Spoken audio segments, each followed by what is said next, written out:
Just చింతపండు, రాళ్ళు ఉప్పు, పీతాంబరి ఉంటుంది కదా దేవుడి పక్కన. హాయ్ గాయ్స్, అందరూ ఇలా అన్నారు. సో ఇది వచ్చేసి మా ఇంట్లో లాస్ట్ శ్రావణ శుక్రవారం నేను వరలక్ష్మి వ్రతం చేసుకున్నా. సో ఆ వీడియో మీతో షేర్ చేసుకుంటా. సో మనం వరలక్ష్మి వ్రతం చేసుకోగానే తాంబూలానికి అలాగే రిటర్న్ గిఫ్ట్కి అన్నిటికీ ప్లాన్ చేస్తాం కదా.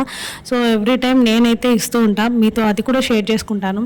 అండ్ నేను వచ్చేసి ఈసారి బాగా ఉపయోగపడేటట్లు ఉండాలి అని ఎవ్రీ టైం చూస్తుంటా. బట్ నా బడ్జెట్లో నాకు నచ్చినట్లు నేను హ్యాపీగా తీసుకుంటాను అనమాట. సో దాంట్లో నేనేం తీసుకున్నాను అనేది నేను మీతో నెక్స్ట్ షేర్ చేసుకుంటాను.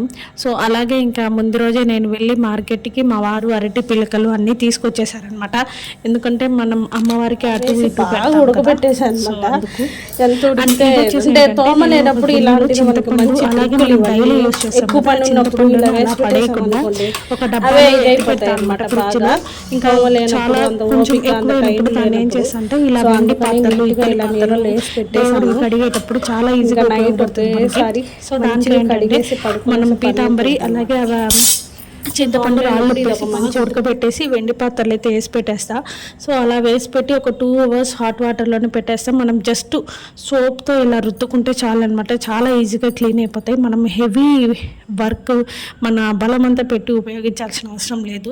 సో ఇంకా మందాసనం అయితే రెడీ అయిపోయింది. ఇది గురువారం నైట్ మా మామయ్య గారు ఇలా నీట్గా క్లీన్ చేసి అరటి పిల్లకలు అయితే కట్టేశారు మందాసనానికి.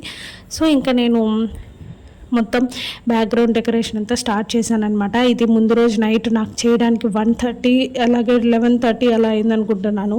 సో మొత్తం కూడా డెకరేషన్ అయితే ఇలా అనుకోకుండా నేను ఒక ప్లాన్ వేసాను, నాకు ఇంకో ప్లాన్ ఇలా కుదిరిందనమాట. డెకరేషన్ స్టార్ట్ చేసే కొద్దీ అలా ఒక్కొక్కటి నేను అనుకోకుండానే అనుకున్నది వేరు చేసేది వేరు అన్నట్టు చేశాను. బట్ ఈసారి ఇది ట్రై చేసే కొత్తగా. కార్తీక్ చూస్తున్నాడా, టైం వచ్చేసి 11:30 అలా అయిందనమాట. అప్పటికే కార్తీక్ నాతో మేలుకొని వాడి హుండీ డబ్బులు ఉన్నాయి 1 రూపీ కాయిన్స్. అండ్ కాయిన్స్ అన్నీ మేము వేరు చేసి ఇద్దరము ఇలా వైట్ టేప్ ఉంటుంది కదా దానికి మంచిగా టై చేసి మందాసనం చుట్టూ వేసామన్నమాట. నిజంగా ఈ ప్రాసెస్ అంతా నాకు చేయడానికి 1.5 hour పట్టింది. సో ఇద్దరుంటే కొంచెం ఈజీగా చేసుకోవచ్చు. అండ్ కార్తీక్ అయితే చాలా బాగా హెల్ప్ చేశాడు. నేను మళ్ళీ ఆ 1 రూపీ కాయిన్స్ ఎలా డెకరేట్ చేశాను అన్న చూపిస్తా. అండ్ ఇంకా ఈ పీటల మీద అంతా కూడా పచ్చిపిండితో నీట్గా ముగ్గేసి అలా పువ్వులు స్టీల్ది నా దగ్గర ఉందనమాట. దాంతో మంచిగా ఇలా నీట్గా పచ్చిపిండితో ఇలా పీటలకి బొట్టు అన్నీ పెట్టేసుకుందాం. ముందు రోజు నైటే నేను ఆల్మోస్ట్ మొత్తం డెకరేషన్ అనేది చేసుకుంటా.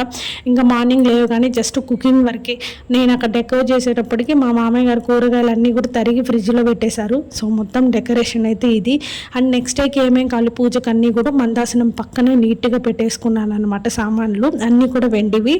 అండ్ ఇలా నేను 1 రూపీ కాయిన్స్ వచ్చి మంచిగా డెకరేట్ చేసుకున్నాను మందాసం. సో నెక్స్ట్ డే మార్నింగ్ లేవగానే ఏం వర్క్ ఉండకూడదు, ఓన్లీ కుకింగ్ అవ్వగానే అమ్మవారిని ఇంట్లోకి తీసుకొచ్చి మంచిగా పూజ చేసుకోవాలి. ఈ 2 పనులే ఉండాలి. So hi guys, and night వచ్చేసి ఇప్పుడు టైం వచ్చి 12:30 అవుతుంది. 12:30కి డెకరేషన్ మొత్తం ఫినిష్ చేసేసాను అనమాట. నాకు మార్నింగ్ లేగానే జస్ట్ ఫ్రెష్ అయ్యామా, కుకింగ్ చేసామా, మంచిగా అమ్మవారికి పూజ చేసుకున్నామా, చాలా నిదానంగా ప్రశాంతంగా అయిపోవాలన్నమాట. సో అందుకనే 12:30-1 వరకు అయినా కూడా డెకరేషన్ అనేది ఫినిష్ చేసుకునేసి మనం పడుకుంటే కొంచెం రిలాక్స్గా ఉంటుంది. ఒక 1/2 hour అటు ఇటు లేచినా పరిగెత్తాల్సిన అవసరం ఉండదన్నమాట. సో అందుకే మంచిగా డెకోర్ అంతా చేసుకునేసాను. ఇంకా వెళ్ళి హ్యాపీగా పడుకునేస్తాను. అండ్ మీరు నా డెకరేషన్ ఎలా ఉంది ఏంటి అనేది చూడండి. బాయ్. హాయ్ అండి, అందరూ ఎలా ఉన్నారు? సో మీకు అందరికీ వరలక్ష్మి వ్రత శుభాకాంక్షలు. సో గైస్ ఇంకా మార్నింగ్ లేవగానే నైట్ ఇలా స్టవ్ అంతా తుడిచి మంచిగా ముగ్గులు అయితే పెట్టేసుకున్నాను. అండ్ ఇంకా ఫస్ట్ లేవగానే నేను ఇక్కడ ఎడమ చేత్తో స్టవ్ ఆన్ చేసా. బట్ నాకు మళ్ళీ నేను ఎప్పుడు అలా చేయను, ఎప్పుడైనా రేర్గా అలా చేస్తా. సో నేను మళ్ళీ ఆఫ్ చేసి ఇలా మంచిగా కుడి చేత్తో స్టవ్ ఆన్ చేసుకున్నాను. ఫస్ట్ ఇంకా కాఫీకి అయితే పాలు పెట్టేశాను. పాలు తాగి ఫ్రెష్ చేసి వచ్చి నేను కుకింగ్ స్టార్ట్ చేశాను అనమాట. ఇది వచ్చేసి చారు పొడి అయిపోయింది నా దగ్గర ఇంట్లో. ఇంకా అప్పటికప్పుడు కొంచెం వేయించుకొని చేసుకుంటున్నా. అండ్ నేను చెప్పా కదా ముందు రోజు నైటే మా మామయ్య గారు కూరగాయలు మొత్తం కూడా తరిగి ఫ్రిడ్జ్లో పెట్టేశారు. సో ఇంకా చారు పొడికి అయితే ప్రిపేర్ చేసుకున్న చారు కూర అలా పప్పు పెట్టాను. ఇంకా సేమియా వచ్చి పాయసానికి రెడీ చేశా. సో మనం ఫెస్టివల్ అనగానే మన బేసిక్ ఇలానే ఉంటామనుకోండి, ఏం ఫ్రెష్గా మంచిగా చీరలు కట్టుకొని అయితే ఉండలేము. సో కుకింగ్ చేసేటప్పుడు అలా ఇంకా నేను రెడీ అయ్యడానికి వెళ్ళాను. మా వారు వచ్చేసి ఇక్కడ మంచిగా అమ్మవారిని చాలా బాగా రెడీ చేస్తున్నారనమాట. సో మేమిద్దరం అదే డిస్కస్ చేస్తున్నాం, ఏం పూలు తెచ్చారు, అవి ఏమేమి పెడదాము అనేసి. ఇంకా నేను నేను అలా మా వారికి కొంచెం చెప్తూ ఇలా నేను వచ్చి మళ్ళీ కుకింగ్ స్టార్ట్ చేసుకున్నాను. ఎందుకంటే ఫెస్టివల్ అన్నప్పుడే మనం భోజనానికి మన రిలేటివ్స్ని అందరినీ పిలుస్తాం కదా. సో ఇంకా నేను మా వదిన వాళ్ళని పిలిచాను, మా అమ్మని అందరినీ భోజనానికి రమ్మన్నా. సేమియా పాయసం వచ్చిందండి ఈసారి, నిజంగా చెప్తున్నాను చాలా చండాలంగా వచ్చింది. అసలు చాలా గట్టిగా అయిపోయిందనమాట, నాకు నచ్చనే లేదు. బట్ నైవేద్యం పెట్టి కొద్దిగా టేస్ట్ చేశాను అంతే. ఎందుకో ఫస్ట్ టైం రాయిలాగా వచ్చేసింది సేమియా ఉప్మా. మిగతా అన్ని వంటలు చాలా బాగున్నాయి, అండ్ అన్నిట్లో కొంచెం ఉప్పు తక్కువే. కానీ అంటే పండగ రోజు మనం ఎలాగో టేస్ట్ చేయం కదా, తక్కువ వచ్చినా ఉప్పు బాధలేదు, ఎక్కువైపోతే పడేస్తాము. సో అది అనమాట నా వంట. ఇంకా పూజ అయితే స్టార్ట్ చేసాము. ఇక్కడ మా ఆయన అన్నీ చెప్తున్నారనమాట. అమ్మవారిని బయట నుంచి తీసుకొచ్చి లోపల కూడా పెట్టేశాము మందాసనంలో. సో ఆ వీడియో నేను తీయలేదు, ఎందుకంటే అప్పుడు టైం అయిపోతుంది, మంచి టైంలో మనం అమ్మవారిని తీసుకొస్తాం కదా. సో అలా ఆ వీడియో తీసే ప్రాసెస్ లేదనమాట నాకు. ఇంకా అలాగే మంచిగా పూజ అంతా మా ఆయన అష్టోత్తరాలు అన్నీ చదువుతూ ఉన్నారు. సో నేను ఇక్కడ పూజ చేసుకుంటాను. మనకి వ్రతం అనేది చాలా తొందరగానే అయిపోతుంది. పూజ అంతా డెకోర్ కానీ కథలు చెప్పడం ఇవన్నీ కూడా ఉంటాయి. ఇంకా లాస్ట్లో ఇక్కడ వచ్చేసి నేను అన్నీ పెట్టాను. ఏమో తగ్గింది అమ్మవారి దగ్గర అనుకుంటూ ఉన్నా. బట్ మొత్తానికి లాస్ట్లో మర్చిపోయాక సగం పూజ అయ్యాక గుర్తొచ్చింది, అరే తామర పూలు పెట్టలేదు అని. సో ఆల్మోస్ట్ మళ్ళీ మా ఇంట్లోనే ఉన్నాయి, ఫ్రిడ్జ్లో మర్చిపోయాను. సో ఇంకా తామర పూలు తెప్పించి అలా మంచిగా పెట్టాను అనమాట. ఇప్పుడు ఫుల్ఫిల్డ్గా చాలా బాగుంది ఆ సెటప్ అంతా అమ్మవారి దగ్గర. సో మళ్ళీ పూజ కంటిన్యూ చేసుకుంటూ ఉన్నాను. ఇంకా అమ్మవారికి నైవేద్యం పెడుతున్నాం అనమాట. ఇక్కడ గణపతికి మనం పసుపుతో వినాయకుడిని చేస్తాం కదా, ఇంకా వినాయకుడికి ఫస్ట్ పూజ చేసుకొని మళ్ళీ అమ్మవారికి చేసుకుంటాము. సో వినాయకుడికి అయ్యాక నేను అమ్మవారి పూజ అయితే చేసుకుంటున్నాను. మనం ఈ వ్రతం అంటే పూజ అంతా ఫినిష్ అయిపోయాక లాస్ట్లో మనం కథ చదువుకుంటాము. సో తోరణం కట్టుకుంటాం కదా ఆ రోజు.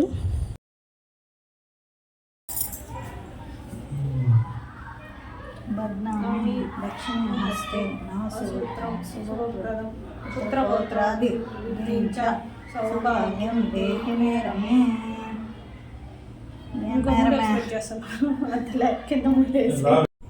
సో పూజ మొత్తం ఫినిష్ అయ్యాక ఇలా తోరణాలు అయితే మనం కట్టుకుంటాం కదా, ఆ తోరణంకి అక్కడ తోరణంకి కూడా ఫస్ట్ పూజ చేసి మళ్ళీ మంచిగా వ్రతం కథ చెప్పే ముందు మనం తోరణం కట్టుకొని తర్వాత కూర్చోవాలన్నమాట కథ వినడానికి. సో ఇలా మా వదిన నాకు కట్టారు, నేను ఆశీర్వాదం తీసుకుంటే, ఎందుకంటే నాకన్నా మా వదిన పెద్ద కాబట్టి. సో మళ్ళీ నేను తిరిగి మా వదినకు కూడా తోరణం కట్టా, ఎందుకంటే వదిన కూడా ఆ రోజు పూజకి వచ్చారు కాబట్టి. సో వదినకి, నాకు, అలాగే అమ్మవారికి ముగ్గురికి 3 తోరణాలు అయితే రెడీ చేసి పూజ దగ్గర పెట్టించి మంచిగా మేమైతే పూజ చేసుకున్నాం. ఇక్కడ మా వదిన నేను డిస్కషన్ ఏంటంటే, నా చేతికి దారం సరిపోలేదనమాట, నువ్వు బాగా లావ్ అయిపోయావు అని చెప్పారు. బట్ నిజమండి, నేను చాలా లావ్ అయిపోతున్నాను ఈ మధ్య. ముందు వాకింగ్కి వెళ్ళేదాన్ని, ఈ మధ్య వెళ్ళట్లేదు అనమాట. సో అందుకనే మేమిద్దరం ఇక్కడ దాని గురించి డిస్కస్ చేసుకుంటున్నాం. అండ్ చాలామందే చెప్పారు నాకు డైరెక్ట్గా చెప్పినప్పుడు కొంచెం మనం హర్టింగ్గా ఫీల్ అవుతాం, కానీ వాళ్ళు చెప్పేది నిజమే. మనం తగ్గితే మనకే హెల్ప్ఫుల్గా ఉంటుంది లైఫ్ మంచిగా లీడ్ చేసుకోవడానికి. సో ఇక్కడ కూడా మళ్ళీ నేను ఆశీర్వాదం తీసుకుంటున్నా. మా వదిన అదే అంటున్నారు, ఎటైనా నువ్వే ఆశీర్వాదం తీసుకోవాలి, నాకన్నా చిన్నదానివి అని. సో నిజమే, నేను మా వదిన కన్నా చిన్నదాన్ని. ఇక్కడ అదే మేము డిస్కస్ చేసుకుంటున్నాం. సో పూజ ఫినిష్ అయిపోయాక ఇప్పుడు వ్రతం అయితే స్టార్ట్.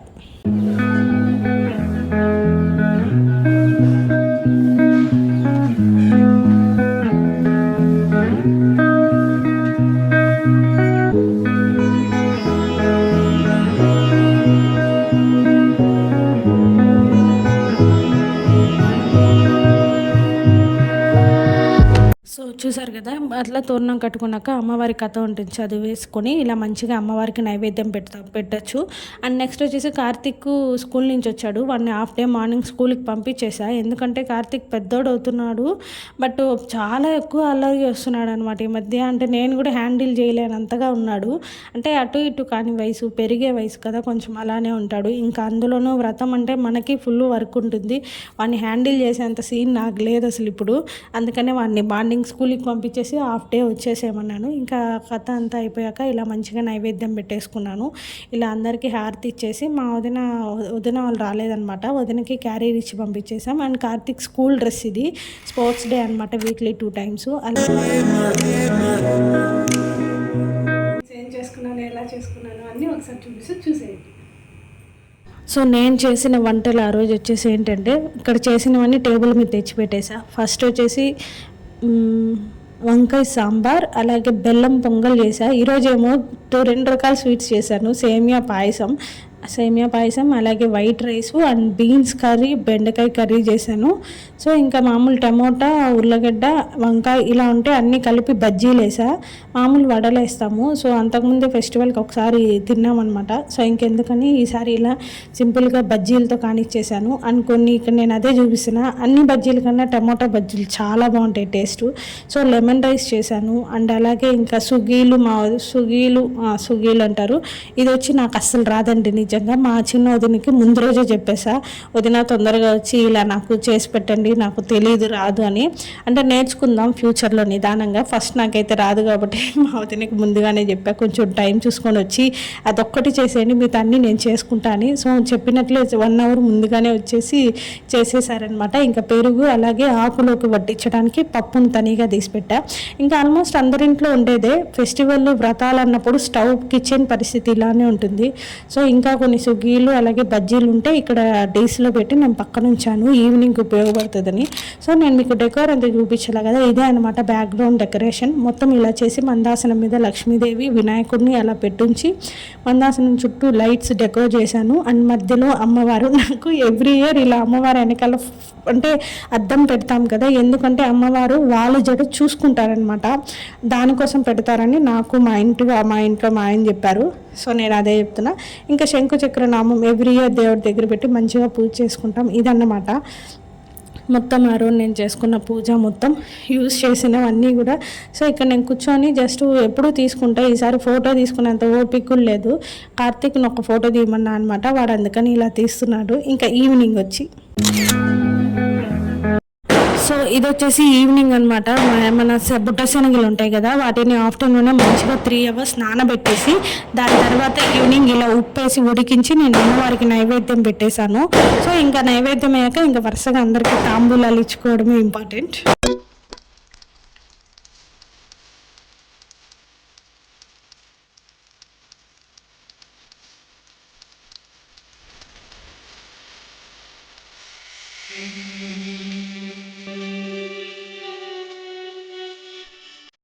మీరు అందరూ చేసేసుకొని ఉంటారు, బట్ నేను వచ్చేసి లాస్ట్ వీక్ చేసుకుంటున్నా. అండ్ ఈ 4 weeks నాకు కుదరలేదు, బట్ కొన్ని పనులు ఉన్నాయి, అందుకని లాస్ట్ వీక్ చేసుకున్నాను. సో చాలా బాగా పూజ అనేది చాలా బాగా జరిగింది. అండ్ తాంబూలాలు కూడా చాలా మంది వచ్చారు, చాలా సంతోషం మీరు అందరూ రావడం నిజంగా.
సో చూసాం కదా, అదన్నమాట నా మార్నింగ్ ప్రిపరేషన్. అండ్ ఈవినింగ్ పూజ అంతా కూడా నేను మార్నింగ్ మంచిగా ఇలా రెడీ అవ్వలేదు. అసలు నార్మల్గా చెప్పండి, రెడీ అవ్వాలంటే అసలు కుదరదు మార్నింగ్, ఎందుకంటే పూజ ఉంటుంది, వంట నైవేద్యాలు అన్నీ చేసుకోవడం. బట్ ఈసారి నేను అస్సలు రెడీ కూడా కాలేదు. జస్ట్ మార్నింగ్ లేచి ఫ్రెష్ అయ్యాను, ఆ చీరతోనే అలానే మంచిగా పూజ చేసేసుకున్నాను. సో మీరు ఎలా సెలబ్రేట్ చేసుకున్నారు అనేది కామెంట్లో చెప్పండి. సో చూసారు కదండి, పిలిచిన వాళ్ళు అందరూ వచ్చారు. పిలిచిన వాళ్ళకన్నా ఇంకా ఎక్కువ మంది వచ్చారు. చాలా సంతోషం అండి మీ అందరికీ వచ్చినందుకు, నాకు చాలా సంతోషంగా ఉంది. సో ఇదేంటంటే అమ్మవారికి రాత్రి ఎర్ర నీళ్ళతో దిష్టి తీస్తాం, ఎందుకంటే అందరూ వచ్చి అమ్మవారిని చూసుకొని వెళ్తారు కదా. సో అందుకని మంచిగా ఇలా నేను మా వదిన ఇద్దరం కలిపి తులసమ్మ వారికి అలాగే అమ్మవారికి ఇద్దరికి మంచిగా దిష్టి తీసామన్నమాట. ఇది వచ్చేసి నేను ఈవినింగ్ తీసుకున్నాను, మీకు ఇంకా క్లియర్గా చూపిస్తాము, నాకు గుర్తుగా ఉంటుంది అనేసి. సో మీరందరూ ఈ ఫెస్టివల్ ఎలా సెలబ్రేట్ చేసుకున్నారు అనేది కామెంట్లో చెప్పండి. అండ్ తులసమ్మ వారు ఈ ఫుల్ డెకరేషన్ పాయింట్స్ అన్ని మా వదినకి వేసేయాలి, ఎందుకంటే నాకు అసలు ఇలా డెకరేట్ చేస్తారని కూడా తెలియదు. జస్ట్ నేను చెట్టు పెట్టి మామూలు పసుపు కుంకుమ పెట్టి పూజ చేసుకుంటున్నా. కానీ మా వదిన వచ్చాక ఇలా చేసుకోవాలి అని చెప్పినప్పుడు ఈ మా వదిననే చేసి ఇవ్వమన్నా. ఒకసారి మనకి తెలియనప్పుడు తెలుసుకోవడంలో తప్పులేదు. సో ఎవరైనా చెప్పినప్పుడు ఇంకా వింటే అది మనకి మంచిదే. సో నాకు తెలియదని నేను మా వదిన ఒకసారి చేసి చూపించండి, ఇంక ఎవ్రీ టైం నేను చేసుకుంటా అంటే నాకు ఇలా చేసి చూపించారనమాట, ఇలా చేసుకోవాలి అనేసి. సో ఇంతేనండి, మీకు ఈ వీడియో నచ్చింది అనుకుంటున్నాను. నచ్చితే లైక్ చేయండి, షేర్ చేయండి, కామెంట్ చేయండి. అండ్ ప్లీజ్ మర్చిపోకుండా సబ్స్క్రైబ్ చేసుకోండి. అండ్ ఇప్పుడైతే కొన్ని ఫొటోస్ యాడ్ చేశాను, చూసేయండి.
చూసారు కదండి, మీకు ఎలా అనిపించింది వీడియో అనేది కామెంట్లో చెప్పండి. అండ్ మీకు నచ్చితే లైక్ చేయండి, షేర్ చేయండి, కామెంట్ చేయండి. అండ్ మర్చిపోకుండా సబ్స్క్రైబ్ చేసుకోండి. Don't forget to subscribe. మనం మళ్ళీ కలుద్దాం నెక్స్ట్ వీడియోతో. Bye guys.